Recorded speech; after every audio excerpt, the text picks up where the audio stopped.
Salut Greg. Du tennis déjà. Oui, pour à commencer. Wimbledon, Bah avec oui. la fin du premier tour, c'est aujourd'hui. C'était plutôt hier. Il y avait 9 représentants tricolores. Et il y en a 4 qui sont passés. Au total, 7 Français sur 11 et 2 Françaises sur 5 sont donc au deuxième tour. On va regarder ce qui s'est passé hier sur les cours londoniens. Regardez Gaël Monfils qui n'a eu aucun mal à battre l'Allemand Brands plutôt à l'Allemande, 216e issu des qualifications 6-3, 7-5, 6-4.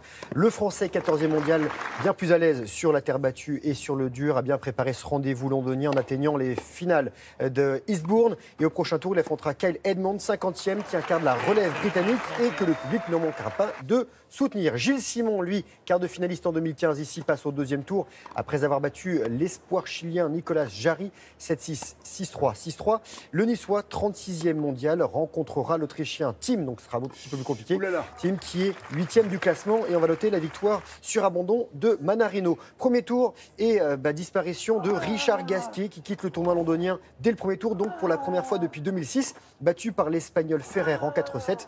Gasquet avait atteint le dernier carré ici en 2007 et en 2015 et à noter l'élimination de Jérémy Chardy. On va parler un petit peu du tableau féminin. Duel entre deux Françaises, Kristina Mladenovic, numéro 1 tricolore, Kiki comme vous dites, qui était face à Pauline Parmentier. Hiérarchie respectée, donc c'est la nordiste Mladenovic, 14e du classement, qui a eu besoin d'un tout petit peu plus d'une heure et qui s'impose 6-1, 6-3.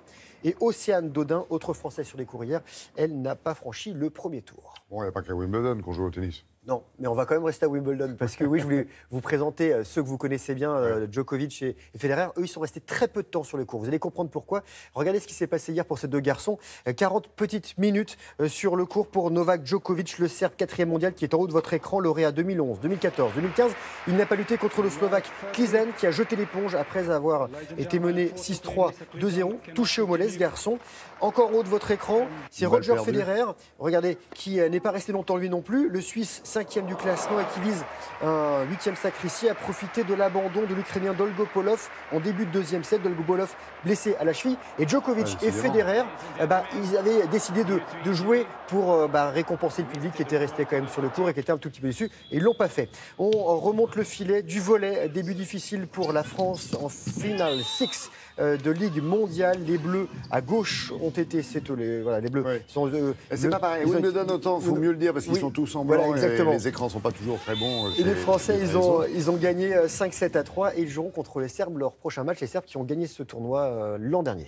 Ça vous ennuierait si on parlait un petit peu vélo et cyclisme, parce qu'il s'est passé quand même des trucs sur le Tour de France hier. Il y a un Français qui gagne, il y a un champion du monde qui se fait sortir et il y a un Anglais qui, lui, a abandonné. Regardez ce qui s'est passé hier lors de la 4e étape. Sprint mouvementé à l'arrivée à Vittel. Le champion de France, Arnaud Démare, s'offre son premier succès sur la grande boucle. Le champion du monde, le Slovaque Peter Sagan, a joué des coudes dans les derniers mètres. Un geste dangereux qui a provoqué la chute du Britannique Cavendish. Sagan, vainqueur la veille, a été exclu du Tour. Cavendish, qui compte 30 victoires sur la grande boucle, a dû abandonner. Il souffre d'une fracture à l'épaule droite. Le Britannique Thomas Leader reste leader.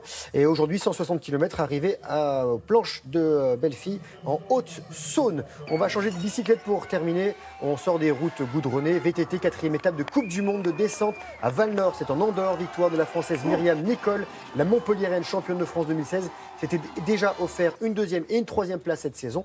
Elle est 2e du classement général. Prochaine étape, ce sera en Suisse et ce sera ce week-end. Les circuits VTT et de descente en particulier sont de plus en plus beaux. Très tankés, comme on dit. Merci Greg, à plus tard dans la matinée pour faire un point sur effectivement l'actualité sportive.